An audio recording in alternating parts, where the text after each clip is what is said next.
नमस्कार दोस्तों, आज की वीडियो लेक्चर में हम खान सर के हिस्ट्री का पीडीएफ लेक्चर 21 को पढ़ेंगे, जो है यूरोपीय कंपनियों का भारत में आगमन।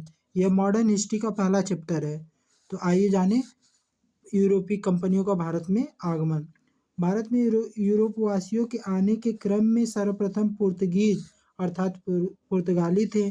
इसके बाद क्रमशः डच, अंग्रेज और डेनिश और फ्रांसीसी आए। अंग्रेज डच के बाद भारत आए थे, परंतु अंग्रेज की ईस्ट इंडिया कंपनी की स्थापना डच ईस्ट इंडिया कंपनी से पहले हो चुकी थी। सबसे पहले पुर्तगाल के आए, फिर इंग्लैंड के लोग, फिर डच के, फिर डेनमार्क, फिर फ्रेंच, फिर स्वीडिश के। यूरोपीय कंपनियां एवं स्थापना वर्ष। पुर्तगाली ईस्ट इंडिया कंपनी यानी इस्तादो द इंडिया स्थापना देश पुर्तगाल, स्थापना वर्ष 1498। कोठी व गवर्नर एफडी अल्मोडा, स्थापना स्थल कालीकट 1498। अंग्रेज East India company the governor and company of merchant of London trading into the East Indies अंग्रेज की थी। 1600 में स्थापना हुआ। सर थॉमस रो गवर्नर थे। सूरत 1613 में। फिर तीसरी कंपनी आई Dutch East India Company, Dutch देश की थी। 1602 में स्थापना। कार्नेलियस डेहस्तान मछलीपट्टनम 1605 में। फिर Danish east India company Danish देश से 1616 में। विर्निचओ टांकबेर 1620। फ्रांसीसी ईस्ट इंडिया कंपनी अर्थात कंपनी द इंडिस ओरिजेंटल फ्रांसीसी 1664 से। जोन बैप्टिस्टस कोलबर्ट मार्टिन सूरत 1668। Swedish east India company Swedish देश से 1731 में। विलियम यूलेंकिस गोहनवर्ग। पुर्तगाली ईस्ट इंडिया कंपनी पुर्तगाली ईस्ट इंडिया कंपनी की स्थापना 1498 में हुआ। 17 मई 1498 में पुर्तगाली नाविक वास्को डी गामा गुजराती पथ प्रदर्शक अब्दुल मजीद की सहायता से केरल के कालीकट बंदरगाह पर पहुंचा। वहां के शासक जमोरीन ने उनका भव्य स्वागत किया और उसकी जहाज को मसालों से भर दिया। इन मसालों के अतिरिक्त वास्को डी गामा कुछ और मसाले खरीदे थे, जिसे वह यूरोप में बेचकर 60 गुना मुनाफा कमा सका। वास्को डी गामा पुर्तगाल के शासक डॉन इनरिक के प्रतिनिधि के रूप में भारत आया था। 1502 में वास्को डी गामा पुनः भारत आया। 1503 में पुर्तगालियों ने कोची का किला जीत लिया। पुर्तगाली ने फ्रांसीसी डी अल्मोडा को गवर्नर नियुक्त कर दिया। अल्मोडा नौसेना को मजबूत करने के लिए शांत जल की नीति अर्थात ब्लू वाटर पॉलिसी को अपनाया, किंतु यह वास्तविक रूप से गवर्नर के पद को नहीं संभाल सका और इसके स्थान पर 1509 में अल्बुकर्क को पुर्तगाली गवर्नर नियुक्त कर दिया गया। अल्बुकर्क को ही पुर्तगाली साम्राज्य का वास्तविक गवर्नर माना जाता है। इसने बीजापुर के शासक से गोवा 1510 में जीत लिया। 1511 में इसने मलक्का पर कब्जा कर लिया और 1515 में ईस्वी में इसने फारस की खाड़ी में स्थित हारमुज बंदरगाह को जीत लिया। इसका विजयनगर शासक कृष्णदेवराय के साथ अच्छा संबंध रहा। अल्बुकर्क ने पुर्तगालियों की संख्या बढ़ाने के लिए पुर्तगालियों को भारतीय महिलाओं से शादी करने के लिए प्रेरित किया। अल्बुकर्क सती प्रथा का विरोध करने वाला प्रथम यूरोपीय व्यक्ति था। 1612 में पुर्तगालियों को स्वेली के युद्ध में अंग्रेजों ने थॉमस वेस्ट के नेतृत्व में हरा दिया था। पुर्तगालियों द्वारा हुगली को बंगाल की खाड़ी में समुद्र लूटपाट के लिए अड्डे के रूप में इस्तेमाल किया जाता था। पुर्तगाली सबसे पहले भारत आए थे और सबसे बाद में 1661 में भारत छोड़कर गए थे। पुर्तगालियों ने ही भारत में सर्वप्रथम तंबाकू तथा आलू की खेती का प्रारंभ किया। सर्वप्रथम भारत जापान व्यापार प्रारंभ करने का श्रेय इन्हीं को प्रदान किया जाता है। पुर्तगालियों ने ही भारत में सर्वप्रथम 1556 में गोवा में प्रिंटिंग प्रेस की स्थापना किया।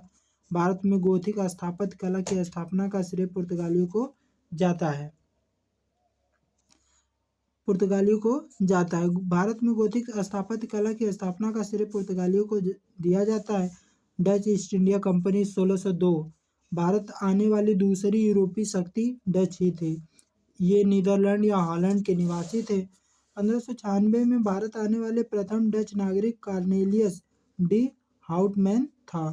डच ने 1605 में मछलीपट्टनम में अपनी पहली व्यापारिक कोठी की स्थापना की तथा पुलिकट में अपनी दूसरी व्यापारिक कोठी एवं सूरत में अपनी तीसरी व्यापारिक कोठी की स्थापना की थी। डच ईस्ट इंडिया कंपनी ने 1632 में अपनी फैक्ट्री पटना में स्थापित किया था। 1559 में वेदरा के युद्ध में अंग्रेजों ने डचों को बुरी तरह से पराजित कर दिया और उनके सभी व्यापारिक कोठियों पर अधिकार कर लिया। इस युद्ध में अंग्रेज सेना का नेतृत्व क्लाइव ने किया था। डच भारत से अधिक इंडोनेशिया से व्यापार करने में रुचि रखते थे। भारत को व्यापारिक वस्तुओं के निर्यात का केंद्र बनाने का श्रेय डचों को जाता है। ब्रिटिश ईस्ट इंडिया कंपनी, इसकी स्थापना 31 दिसंबर 1600 को महारानी एलिजाबेथ ने एक शाही फरमान देकर 15 वर्षों के लिए किया था। शुरुआत में ईस्ट इंडिया कंपनी के साझेदारों की संख्या 217 थी। जिस समय ब्रिटिश ईस्ट इंडिया कंपनी की स्थापना हुई उस समय मुगल शासक अकबर था। ब्रिटिश कंपनी ने 1608 में भारत के पश्चिम तट सूरत में व्यापारिक केंद्र खोलने का प्रयास किया था। 1613 में सूरत में स्थापित कारखाना अंग्रेजों का प्रथम अस्थायी कारखाना था। 1639 में ब्रिटिश ईस्ट इंडिया कंपनी ने मद्रास को भाड़े पर ले लिया और यहाँ फोर्ट सेंट जॉर्ज का किला बनवाया। 1651 में अंग्रेज ने बंगाल के हुगली में अपनी व्यापारिक कोठी खोली। 1661 में ब्रिटिश राजकुमार चार्ल्स द्वितीय का विवाह पुर्तगाली राजकुमारी कैथरीन से हो गया और चार्ल्स द्वितीय ने मुंबई बंदरगाह को ब्रिटिश ईस्ट इंडिया कंपनी को 10 पाउंड वार्षिक किराए पर दे दिया। 1698 में कलकत्ता में फोर्ट विलियम किला का प्रारंभ किया गया। कलकत्ता शहर की स्थापना जॉब चारनॉक ने किया था। 1717 में फर्रुख सिंह ने अंग्रेजों को व्यापारिक छूट दे दिया। इसे अंग्रेज साम्राज्य का मैग्ना कार्टा कहा जाता है। 1757 में प्लासी के युद्ध के बाद अंग्रेज ने बंगाल के क्षेत्र पर अप्रत्यक्ष रूप से शासन करने लगे। इस युद्ध के कारण अंग्रेजों को बंगाल में पैर जमाने का मौका मिल गया। 1759 में अंग्रेजों ने वेदरा के युद्ध में डचों को पराजित कर दिया। 1760 में वांडीवास के युद्ध में अंग्रेजों ने फ्रांसीसियों को बुरी तरह पराजित कर दिया और 1764 के बक्सर के युद्ध के बाद 12 अगस्त 1765 को अंग्रेज एवं शाह आलम द्वितीय के बीच इलाहाबाद की संधि हुई। इस संधि के तहत अंग्रेज ने बंगाल के क्षेत्र में द्वैशासन लागू कर दिया। इस प्रकार भारत में अंग्रेजों का विरोध करने वाली कोई बड़ी शक्ति नहीं बची थी। ब्रिटिश ईस्ट इंडिया कंपनी धीरे धीरे मजबूत होने लगी, किंतु भ्रष्टाचार बढ़ गया था और राजा का नियंत्रण भी कमजोर पड़ने लगा कंपनी पर। अंग्रेजी शासन काल में बिहार अफीम उत्पादन के लिए प्रसिद्ध था। डेनिश ईस्ट इंडिया कंपनी 1616 इन्होंने अपनी व्यापारिक कोठी केरल के त्रावणकोर में स्थापित किया। दूसरी व्यापारिक कोठी बंगाल के श्रीरामपुर में स्थापित किया था। डेनिश के व्यापारिक कोठियों का विस्तार अधिक नहीं हुआ था। अंततः 1745 में डेनमार्क ने अपनी सभी कोठियों को अंग्रेज के हाथ बेच दिया। फ्रांसीसी ईस्ट इंडिया कंपनी, यह सरकारी कंपनी थी। इसकी स्थापना 1664 में राजा लुई 14वां के समय हुआ था। भारत में फ्रांसीसी कंपनी की संस्थापक कोलवर्ट को माना जाता है। फ्रांसीसी ने अपनी पहली व्यापारिक कोठी 1669 में सूरत में खोली। फ्रांसीसियों ने अपनी दूसरी व्यापारिक कोठी 1669 में मछलीपट्टनम में खोली। फ्रांसीसी के बीजापुर के शासक की आज्ञा लेकर 1673 में पांडिचेरी की स्थापना की। पांडिचेरी की स्थापना फ्रांसीसी मार्टिन ने किया था। फ्रांसीसी फ्रेंच अर्थात मार्टिन को भारत में फ्रांसीसी बस्तियों का वास्तविक संस्थापक माना जाता है। फ्रांसीसी गवर्नर डुप्ले को 1742 में भारत में फ्रांस का गवर्नर बनाया गया। इसे सहायक संधि का जनक कहा जाता है। इसी के समय में कर्नाटक युद्ध हुआ। फ्रांसीसियों का भारत में अधिक क्षेत्रों पर अधिकार नहीं हुआ था, किंतु वे आज़ादी के बाद तक भारत में रहे और 1956 में भारत छोड़कर चले गए। स्वीडिश ईस्ट इंडिया कंपनी 1731, ये अधिक समय इसका अधिक विस्तार नहीं हो सका और भारत से चले गए। शहर, संस्थापक, मूल निवासी। मुंबई, इसकी स्थापना गेराल्ड आंगियर ने किया, ब्रिटेन के थे। कलकत्ता, जॉब चारनाक, ब्रिटेन के। दिल्ली, लुटियंस स्थापना के, ब्रिटेन के। चंडीगढ़, ली कार्बूजिए, फ्रांस के। पांडिचेरी, फ्रैंक मार्टिन, फ्रांस के। हैदराबाद, महमूद कुतुब शाह, भारत के। Madras, British east India company, British फ्रांसीसी डे, ब्रिटेन। महाद्वीप, खोजकर्ता, मूल निवासी। भारतीय महाद्वीप की वास्को डी गामा ने, पुर्तगाल के थे। ब्राज़ील, पेड्रो अल्वारेस कैब्रल, पुर्तगाली।